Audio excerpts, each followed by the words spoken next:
They have a shape like a cone that is more rounded in its lower half.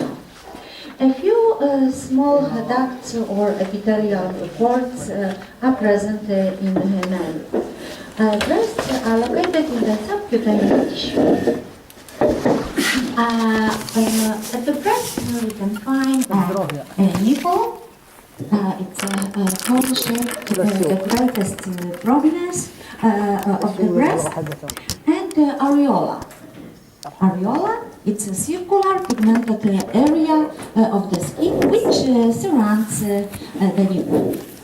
At the nipple are present openings of lactiferous sinuses, and at the areola are openings of excretory duct. Numerous small protuberances mark the openings of apocrine, sweat glands, and free sebaceous glands. In the nipple, we have a circular, smooth muscles which compress the lactiferous ducts and lactiferous sinuses during the lactation. The smooth muscles of nipple, they erect the nipple in response to stimulation, as when a baby begins to suckle.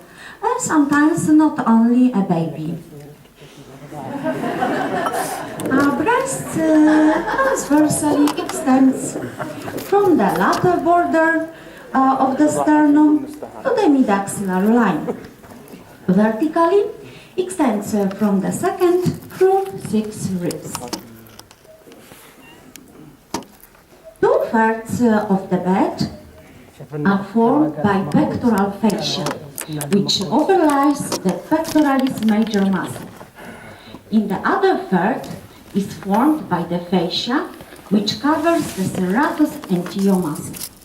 So 2/3 are formed by the fascia, which covers the pectoralis major, and 1/3 the serratus antio. At the breast, there is a retromammary space, which is potential space between the breast and the pectoral fascia, which contains a small amount of fat. It's very important to know about the axillary process, or it's called tail process, or Spence tail. It's a small part which extends along the inferolateral edge of the pectoralis major muscle toward to the axillary fossa. Why is very important? Because here we can palpate lymph nodes, pectoral axillary lymph nodes, which are located superficially. So it's very, very important to palpate this axillary process or tail of Spence. So we can use different names. Breast is composed of glandular tissue.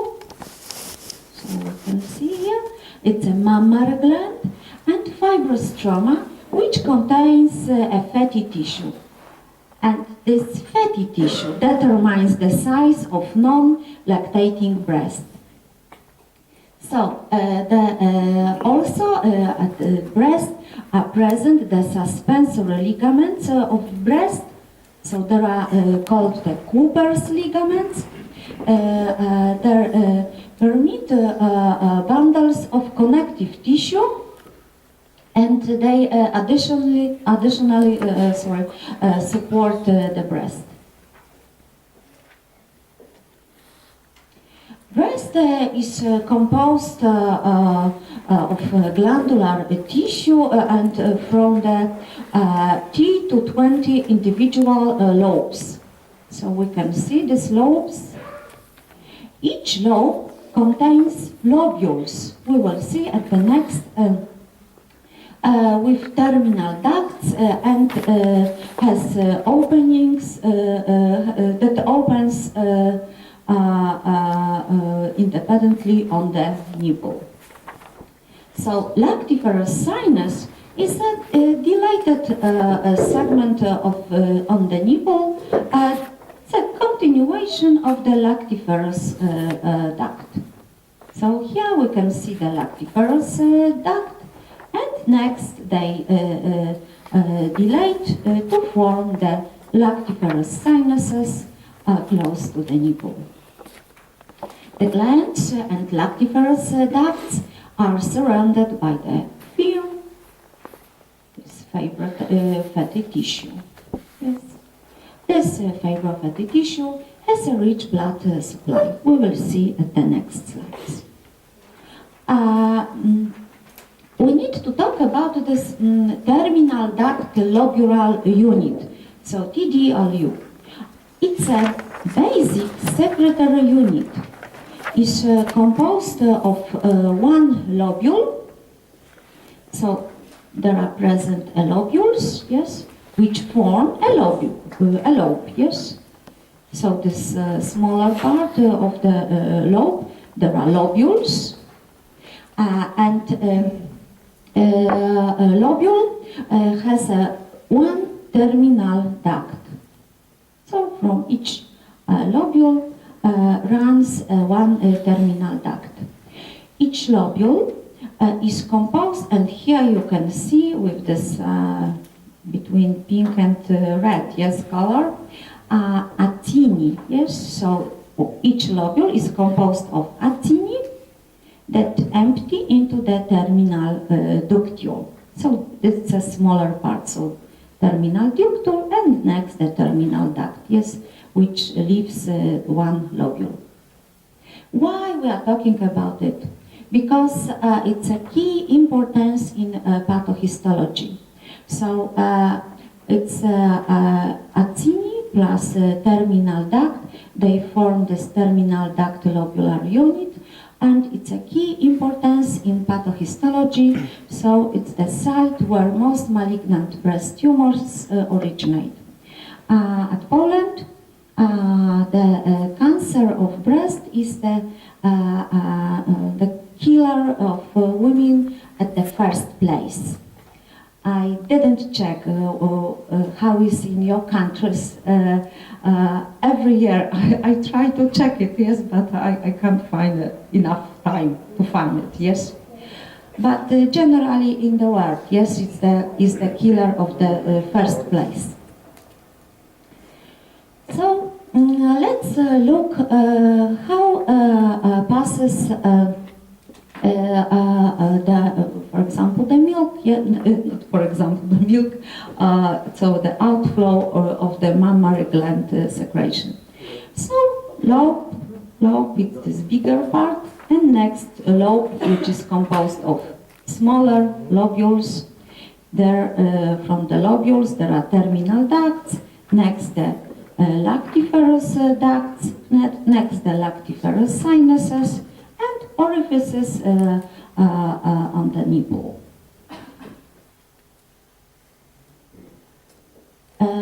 Breast quadrants are very useful for anatomical location and description of tumor and cysts. Here you can see the percent of localization of the tumors. Yes, so you can see that in the upper lower quadrant there is the most often location of cancer of breast. The breast quadrants are major oncological significance where lymph nodes are affected. So look, here we have the tail of Spence, yes? So this axillary process. So look, because it's a 60%, so this is the very often through this way will pass cancer cells. So here the lymph nodes will be enlarged. We will see this pathway next. This system begins with the lymphatic capillaries at the atinal level, so in the lobule, yes, in the lobule. These quadrants are particularly important as a road for tumor metastasis, because we can go through different pathways. Where the cancer is somewhere present, yes, the oncologist should remove the lymph nodes which could be affected. Breast is supplied by the internal thoracic artery, lateral thoracic artery, and posterior intercostal arteries. So, for the medial quadrants, upper and lower, pass the medial mammary branches, which are branches from the internal thoracic artery. Today, you will see internal thoracic artery. Unfortunately, you wouldn't see medial mammary branches or anterior intercostal arteries, but you will see the internal thoracic artery with both internal intercostal veins, and next will be the single vessel. So you will see today. A lateral thoracic artery gives vessels, the lateral mammary branches, to the lateral quadrants.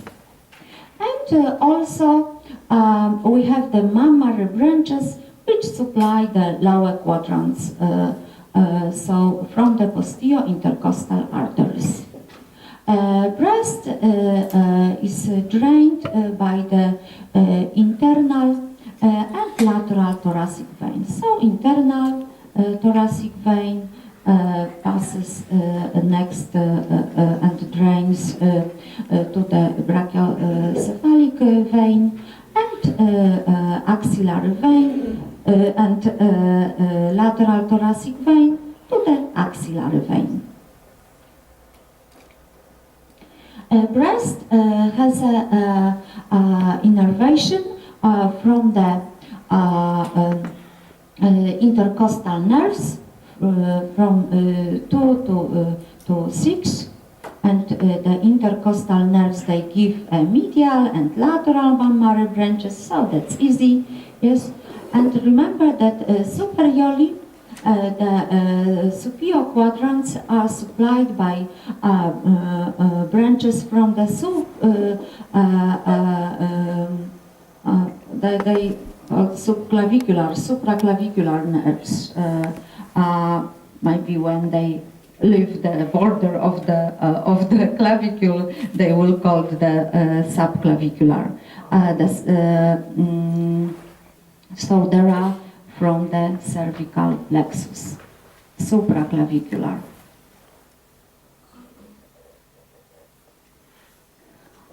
We can perform mammography. It's a radiographic examination of the breast, and carcinoma of breast appears as a large density in the mammogram. But of course, a very useful examination is USG, and for the young women is a very, very good examination.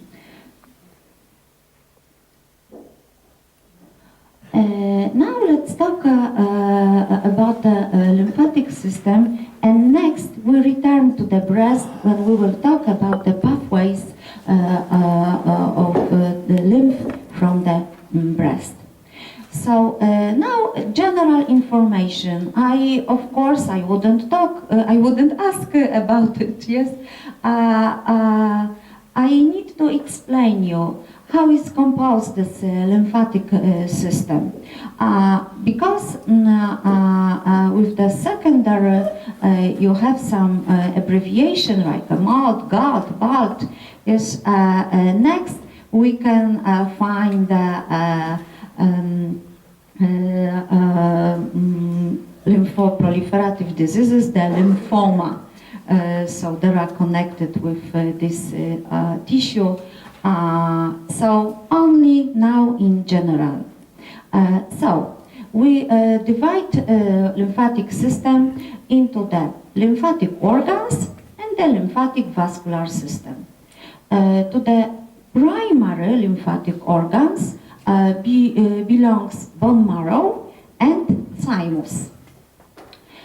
To the secondary lymph nodes belong lymph nodes, spleen. We will talk about the spleen with the abdomen. Mucosa-associated lymphatic tissue, so they are called the MALT, and pharyngeal lymphatic ring, like Valdeyeres. We remember the pharyngeal, palatine, tubal, and lingual tonsil. The gut-associated lymphatic tissue, so GALT, which is composed of Peyer's plaques and the vermiform appendix, so we'll talk with the abdomen, and bronchus-associated lymphatic tissue, like a vault. Lymphatic vascular system is composed of lymphatic capillaries, efferent vessels, which leave lymph nodes. And today we will talk about the thoracic duct and right lymphatic duct, and of course other lymphatic trunks like a subclavian, jugular, bronchomediastinal, lumbar and intestinal. Lumbar and intestinal, they are located in the abdomen. Lymphatic organs mounting a specific immune response. Primary lymphatic organs like a bone marrow and thymus are concerned with the production, maturation and selection of immune cells. So you will talk about it, the physiology. And secondary lymphatic organs are subsequently populated by the immunocompetent lymphocytes and are sites for various processes such as antigen presentation, lymphocyte proliferation, and antibody formation. So, what for there is a lymphatic vascular system? Lymphatic vascular system clears the interstitial spaces of tissue fluid and substances that cannot be reabsorbed in the venous capillary bed. So, lymphatic vascular system, it carries away food lipids, chylomicrons, that are absorbed in the small intestine. Sometimes it happens in some diseases, you will learn about it, not now, now is anatomy, that sometimes such chylomicrons could be present in the blood. But it's connected, of course, with the disease. Where is a very high level of the lipids. So, and there are chylomicrons also are present. Blood looks very, very strange because it's like milky. I saw one time, it was a long time ago, maybe 20 years ago, my patient had such a blood. Yes, it was very, very strange. He had this is the chylomicronemia because it has a very, very high level of the chylomicrons. Okay, but now it's anatomy. So, lymphatic vascular system returns lymphocytes from the lymphatic organs to the blood. And now, let's go to the thymus, because today you will see the thymus. So it's a primary lymphatic organ. Thymus plays central role in the maturation of T thymus lymphocytes and their differentiation into immunologically competent cells. It produces immune modulating hormones, thymosan, thymobiotin, thymolin. And congenital absence results in severe immunodeficiency. So thymus regresses in the adulthood and is usually replaced by adipose tissue. Sometimes is persistent thymus in some diseases which are connected with the diseases of lymphoproliferative system,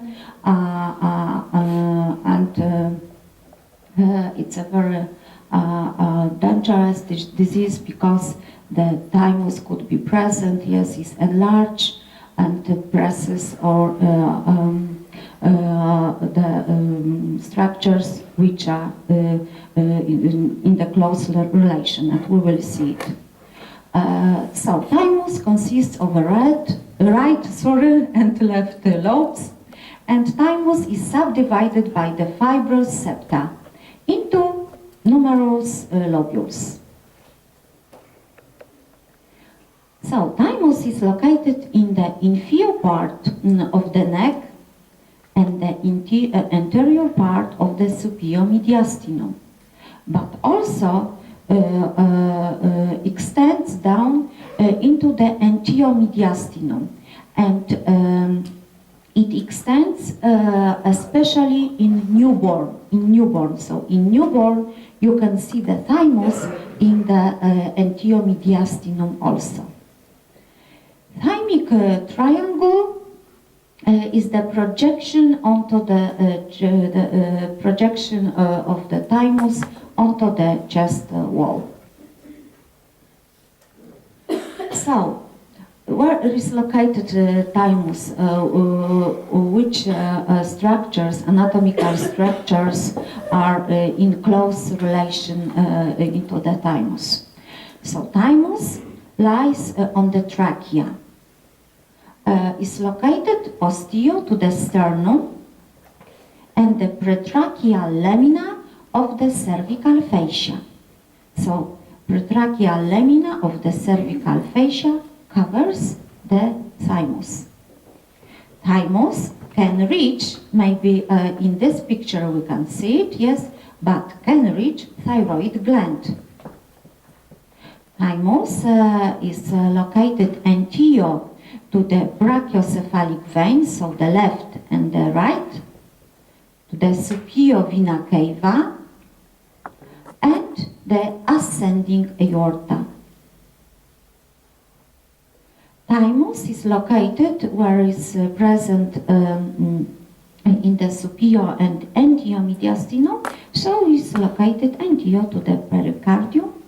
And laterally, the borders are the mediastinal pleura with phrenic nerves.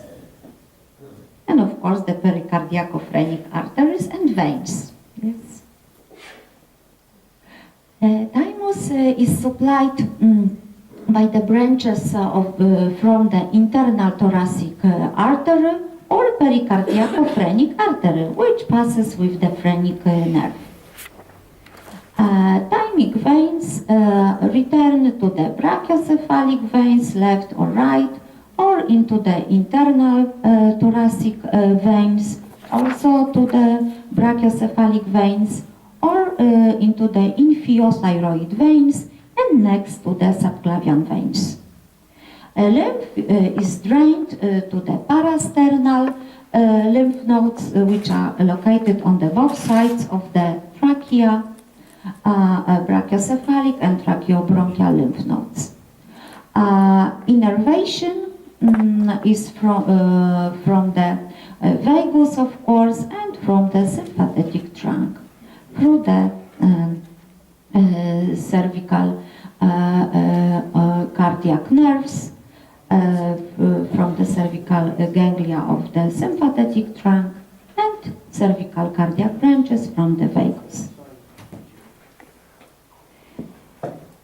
I hope that you remember because we'll talk a little about it with the head and neck. But now let's collect our information about the thoracic duct and about the right lymphatic duct. So there are principal trunks that convey lymph from all body regions to the venous system at the junction of the right and left subclavian veins and the internal jugular veins. So between this junction we can see the venous angles, the right and the left. Thoracic duct is approximately 40 centimeters long and it begins in the abdomen from a large sac which is called the cisterna chyli or chyle cistern. So both names are correct. It's a convergence of the right and left lumbar, the intestinal and the descending thoracic lymphatic trunks. So such convergence is located at the level of the T12 vertebra. So it's the level of the aortic hiatus. Thoracic duct run across the diaphragm through the aortic hiatus and passes behind the aorta and in front of vertebral column in the posteomediastinum. But when it reaches the aortic arch, shifts to the left, posterior to esophagus, and ends in the left venous angle. Thoracic duct is joined in the neck by the left bronchomediastinal trunk, the left jugular trunk, and the left subclavian trunk. Here you can see the thoracic duct. Look that it conveys a lymph from the abdomen, pelvis, lower limbs, left half of the thorax, left upper limb, and left half of the head and neck. So it's much bigger area than the right lymphatic duct. It's my success because every year maybe students don't remember the particular parts of the pathway, but they remember that thoracic duct opens to the left venous angle and right lymphatic duct opens to the right venous angle. So the right lymphatic duct is short, about 1 centimeter long, receives the bronchomediastinal trunk, the right jugular trunk, and the right subclavian trunk. It empties into the right venous angle on the right side, yes, so conveys lymph, but look, from the much smaller area, because from the right half of the thorax, some portion of liver, the right upper limb, right half of head and neck. Now, because we need to talk about the pathways of the lymph, so let's look into the lymph nodes which are present in the thorax. So, the superficial lymph nodes are the pectoral axillary lymph nodes. So, look, they are present in this tail of Spence, yes? They are located on the fascia, the pectoral fascia. So it's very easy to palpate it, yes? So they are located superficially. The deep lymph nodes are the parasternal lymph nodes. They are also called the antio-intercostal, posteo-intercostal lymph nodes, and the interpectoral. Interpectoral lymph nodes. They are located between the pectoralis major and pectoralis minor.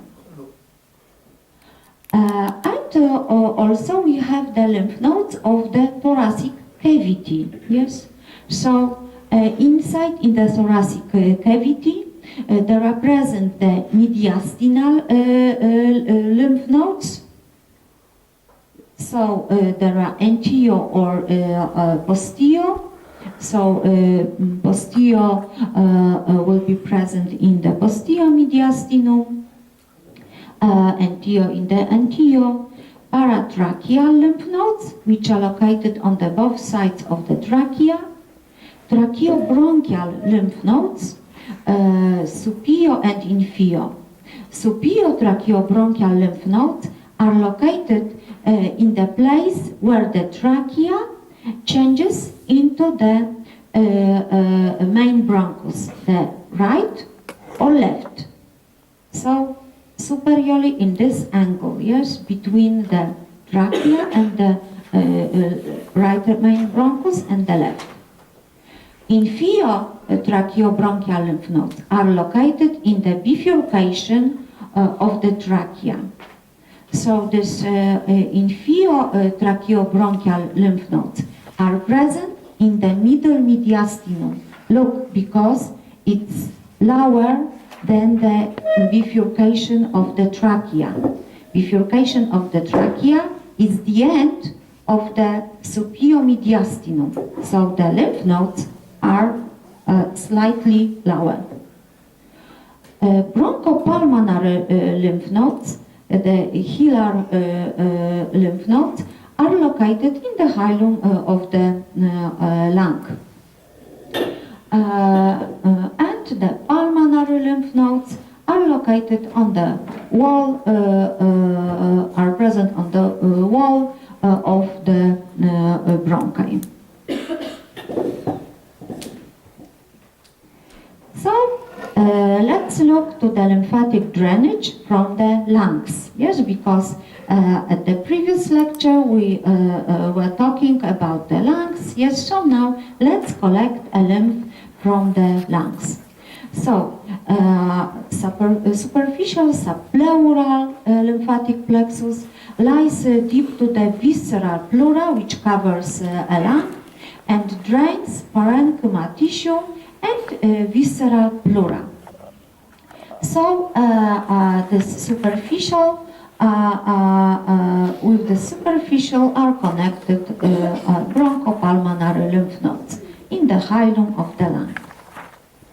Such deep lymphatic plexus is located in the submucosa of the bronchi, yes, of the bronchi, and in the peribronchial connective tissue.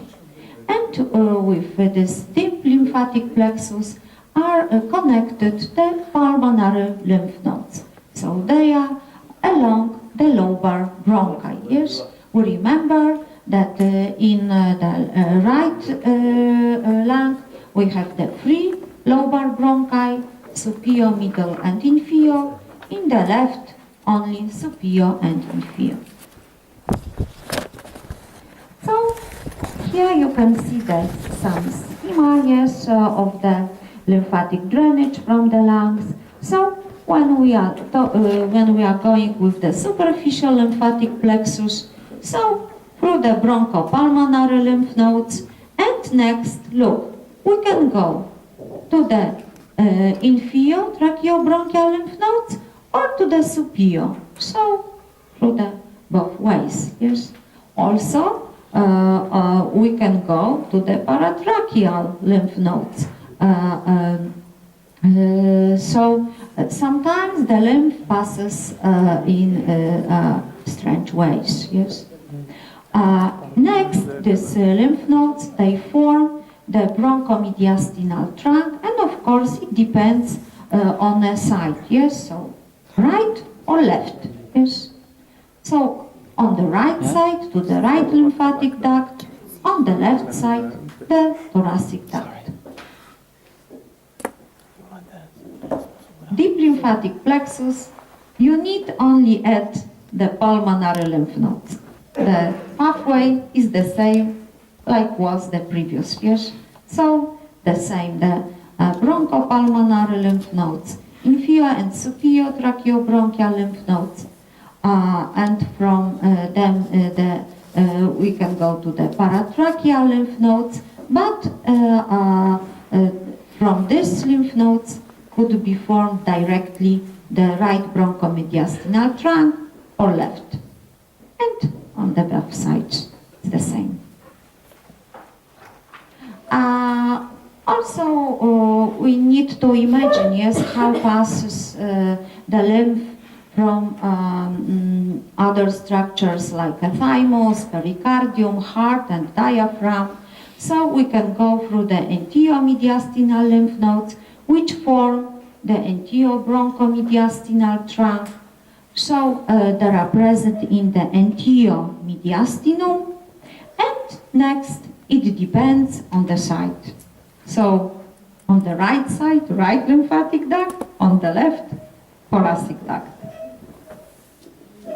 And also when we add the esophagus, so esophagus, we remember that it's located on the posterior side of the pericardium, yes, so from the posterior side of the pericardium, fibrous pericardium, the esophagus, and from posterior parts of the diaphragm, the lymph nodes, they are called the posterior mediastinal lymph nodes, so they will be present in the posterior mediastinum, yes, and they will form the posterior bronchomediastinal trunk.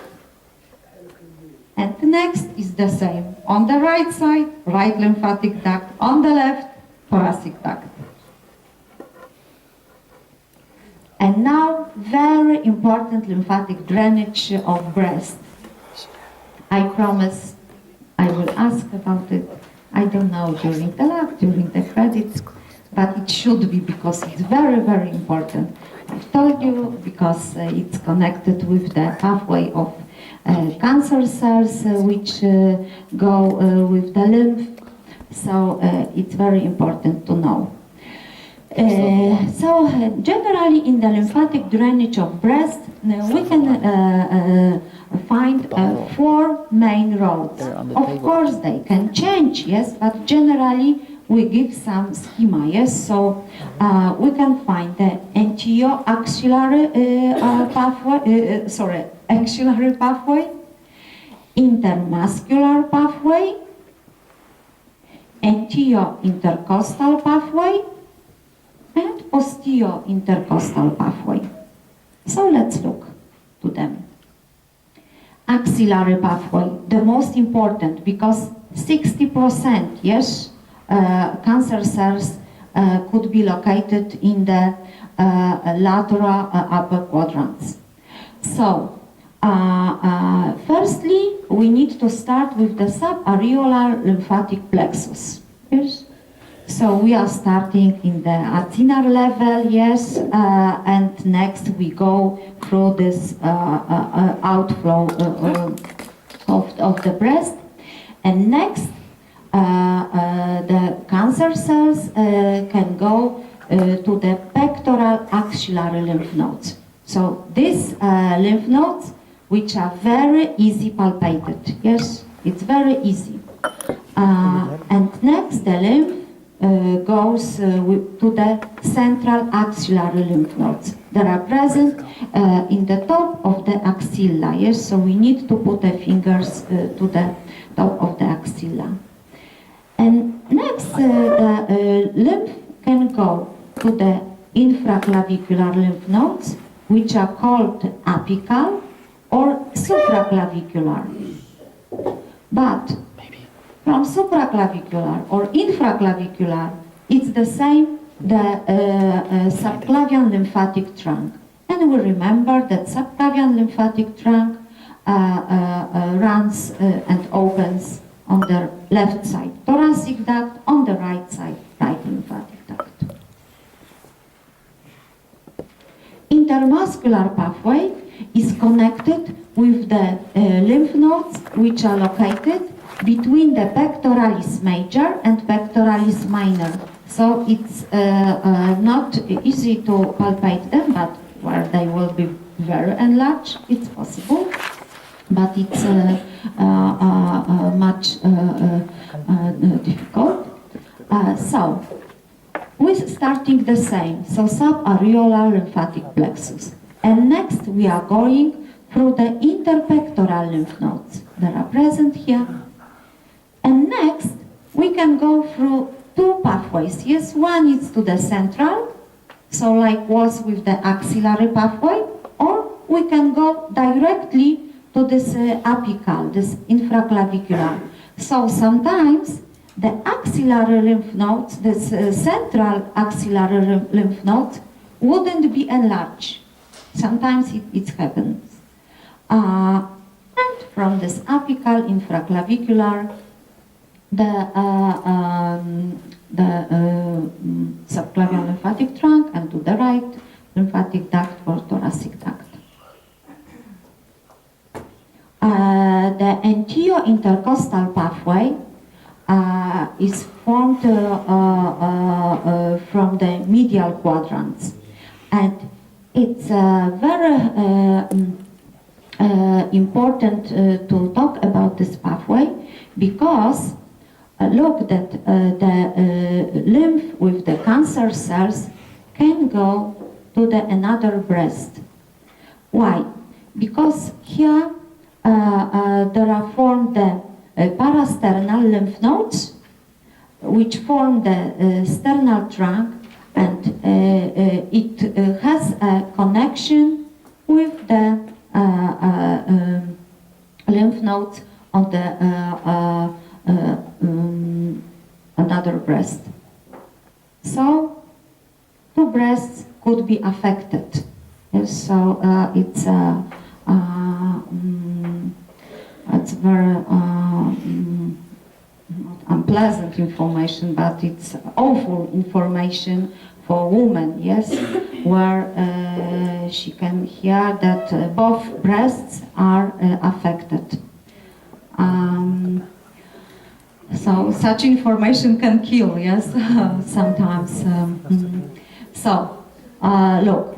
But when the lymph goes with the parasternal lymph nodes, it forms the sternal trunk, and next to the supraclavicular lymph nodes, and next from it subclavian lymphatic trunk. Also, parasternal lymph nodes, they are connected with the bronchomediastinal trunk. So look that the lymph from this parasternal lymph nodes can go to different direction, yes, so it's very dangerous. And the last, it's the posterior intercostal pathway, so it also passes from the lateral quadrants, but from this inferior. But we are starting, of course, with this superficial lymph nodes, the pectoral axillary lymph nodes, and next the lymph drains to the posterior intercostal lymph nodes. So when it goes on the back here, so it goes to the posterior mediastinal lymph nodes, which are form the bronchomediastinal trunk, and next to the right lymphatic duct or thoracic duct, and the openings on the right venous angle and the left venous angle. Okay, I add also some inferior pathway which could be connected with the inferior phrenic lymph nodes. Why? Because my friend has a cancer of the breast where the liver is affected. Yes, so she, the surgeon, of course, removed her the metastasis from the liver. Yes, so sometimes we need to remember that also the cancer cells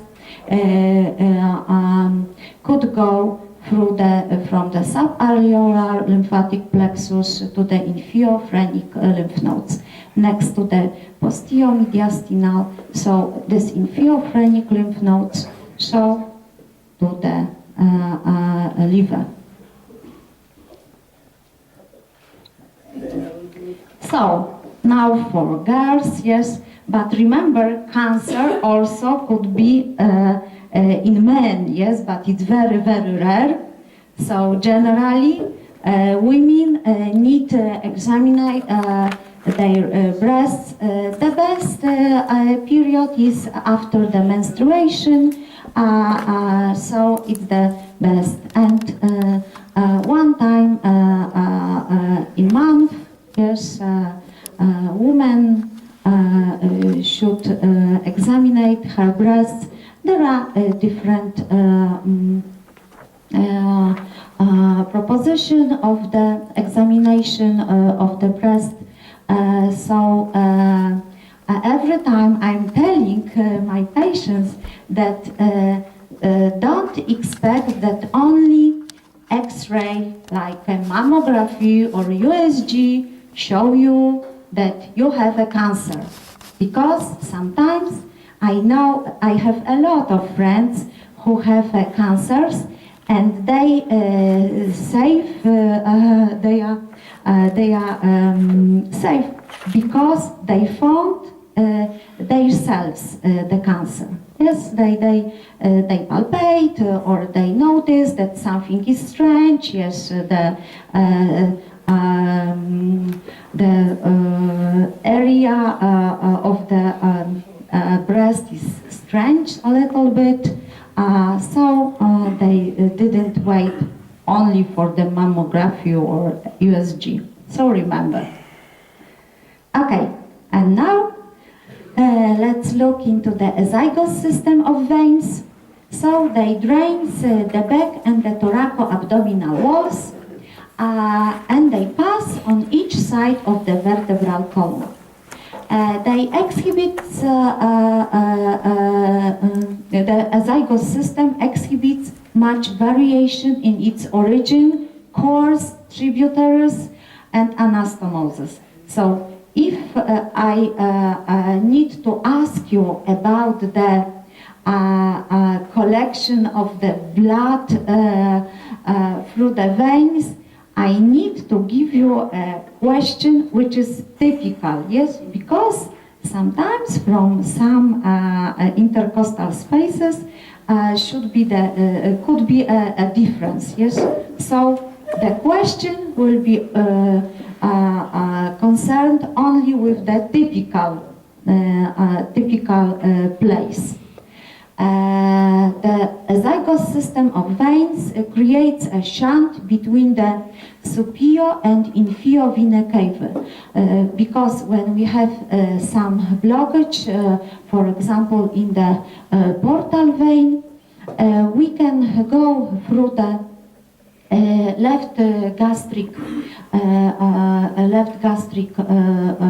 vein, and which is connected with the esophageal veins, and next the esophageal veins to the hemiazygos, accessory hemiazygos, next to the azygos, and we have a connection with the superior vena cava. So portal vein, which enters the liver, and next the hepatic veins, they leave the inferior vena cava. Yes.